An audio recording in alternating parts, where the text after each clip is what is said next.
Okay, another one on finishing. Starting with the back again.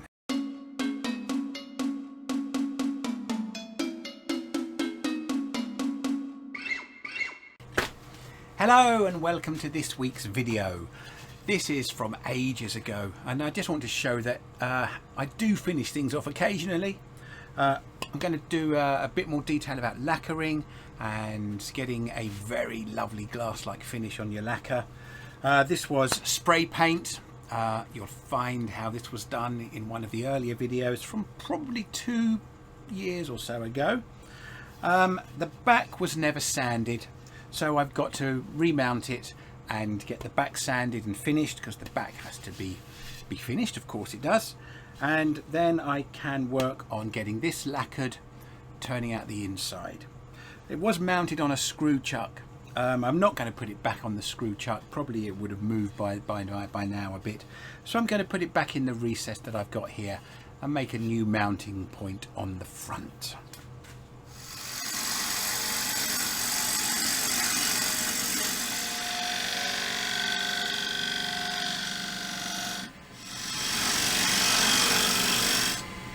Just want to get a nice flat here.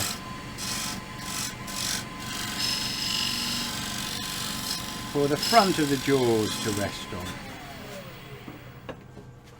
on. And let's turn that around. Hopefully I'm not going to have too much wobble on the back. Oh, need a longer chuck key.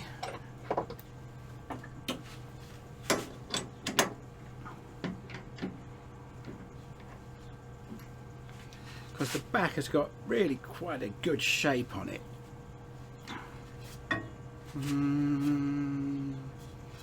It is a tiny bit out.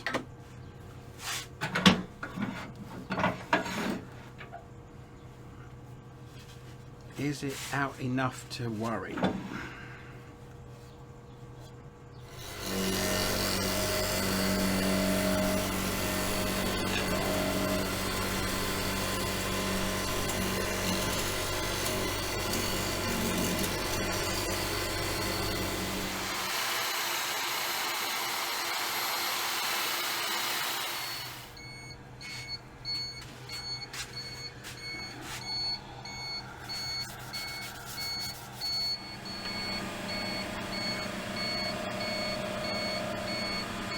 Right, so with the back finished, time for the front. Now I always put the lacquer on before I cut out the middle.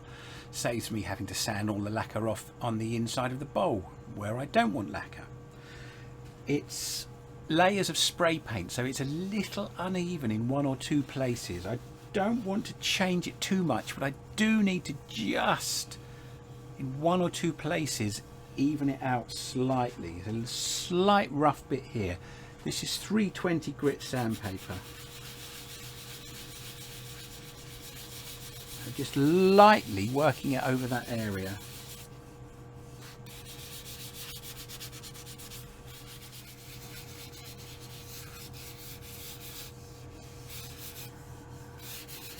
Fascinating watching sanding, isn't it?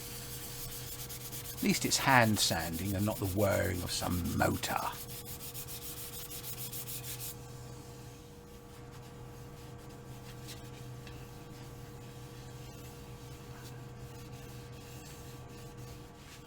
Now it's 23 degrees in here. You can see it over my shoulder. 23.1. I'm going to build up the lacquer with several coats. And I find myself a bit low on the chestnut lacquer that I normally use today. I've got some car lacquer, so I'm going to use that instead. So it's several coats built up lightly. There will be perhaps a little bit of underspray that will get onto the back, but I can clean that off later. Ooh, very orange hands.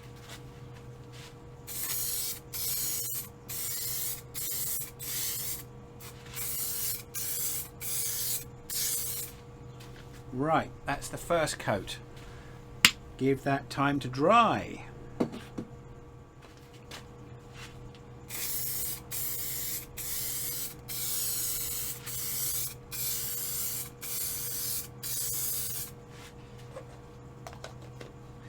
coat number 2. So for the third coat, I've just turned it around a little bit. Here we go.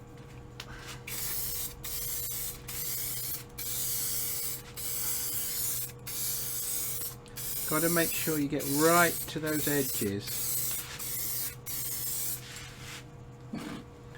And again, it's leave it to dry time. Right, so the 3 coats are pretty dry now. And you can see there's a nice shine on it. It's a bit uneven though, partly because of the uneven paint underneath. I didn't flatten it completely, but I'm going to cut this back and put some more coats on. Now the reason for cutting back is to keep giving a smooth surface to put the lacquer on. It also stops the lacquer building up too thick.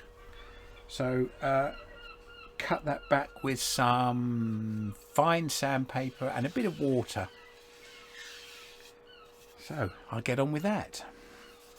Right, so some 1200 grit. 800 would probably be better, but 1200 is what I've got. Bit of water on there just to lubricate the sandpaper, and then it's a case of just working your way round.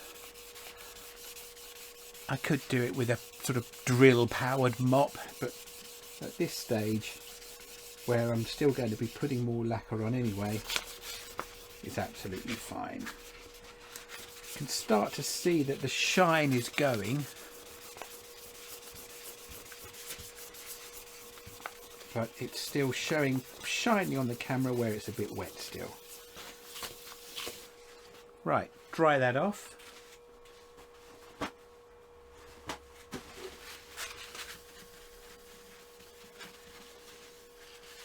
You can see how that's cut back and killed a lot of the shine. The black is a bit raised. That's going to be an interesting feature. If I sand that, it'll go. It won't be there anymore.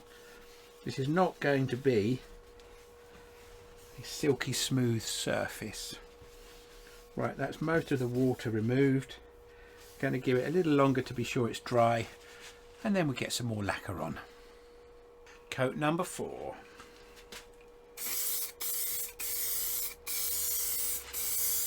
Right, so here it is. The 4th coat is just about dry. You can see, I hope, that the shine is much more uniform, and looking across I can see it's much smoother in the finish. It's just about touch dry. Probably a bit more than touch dry actually.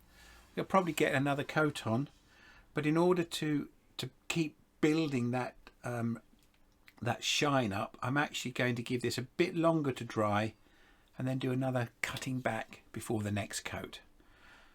But I'm also cooking pasta and meatballs at the same time, so I'd better go and see to that first. Right, another rub down.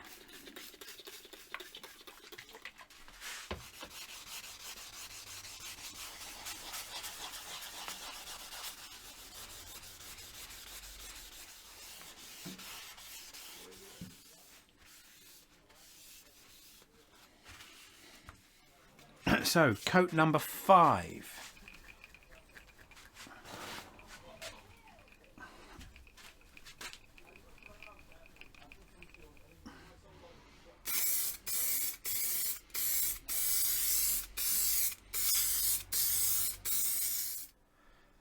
So you can see that coat now is dry, but where the black is, it's not going to be a very smooth shine. Like I've said, I'm not going to sand that down. It's going to be a little imperfect. So it's not going to be a glass-like smooth surface all the way around. Large parts of it will be though. Round here, that's certainly going to be the case. But I'm going to do another coat before I cut back. So I'm thinking this is coat number 6. And what you want to look for is to get enough on that you've got a wet layer, and then you then build across, overlapping that. Don't want to put too little on.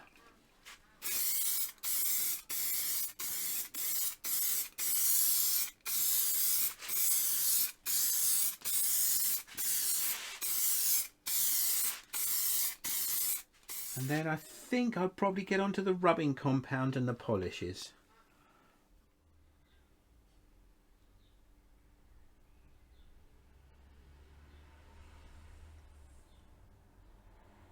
Got a little speck of dust landed there.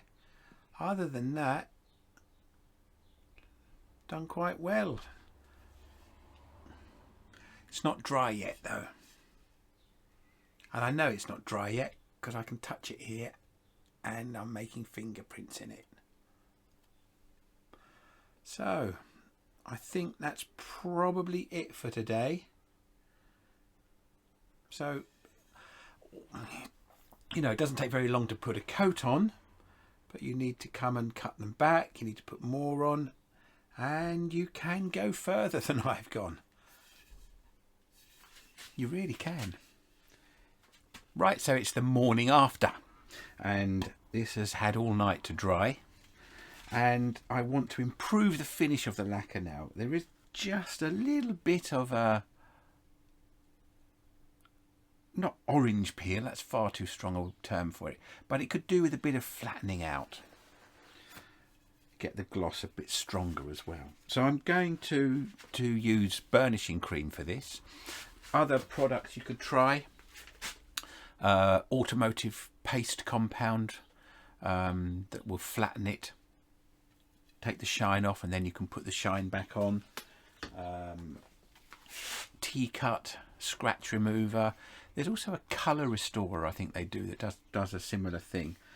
So all of these should do similar things. I don't know why I've got 3 of them. Right, so shake it up. Could put it on the lathe with it spinning, but I want to take this a bit slower. I want to make sure I don't overdo this or heat it up too much. Sometimes I've found if I use burnishing cream and I put it on too fast, it doesn't really like it. So I'm just going to put some on this sponge, and then I'm going to use this in a drill on a mandrel just to work this in, and it will cut back. It should go dull and then start to shine up. Well, that's the plan.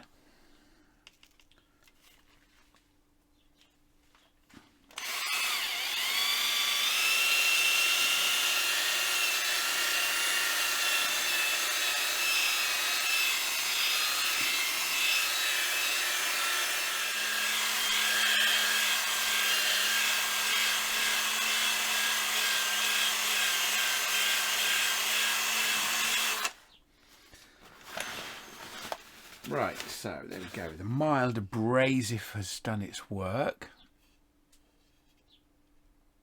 Starting to get some shine coming back. I'm just going to remove the excess. Because I think I've got enough on there. And see when I wipe that off, that we're getting that shine.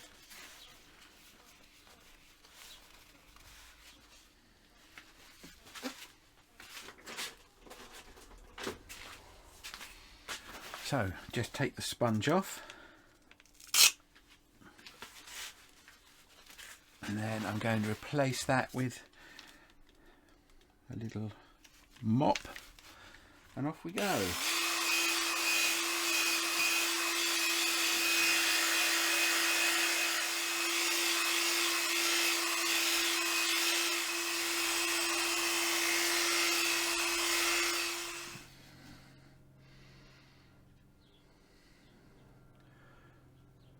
Very nice, smooth, finished shine on there.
Right, that's one coat of microcrystalline wax in the inside.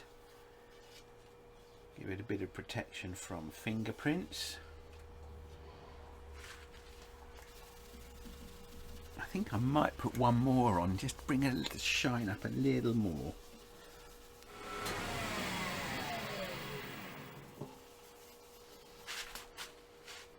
I think that's better. Okay.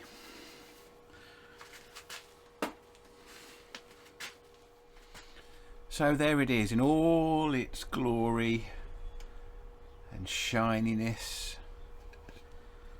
and brightness. So here we have it. Lovely glossy shine on the outside. Well worth taking your time with lacquer. As a comparison, here is one that has not had as many coats. You can see, I think that the one in this hand, much shinier.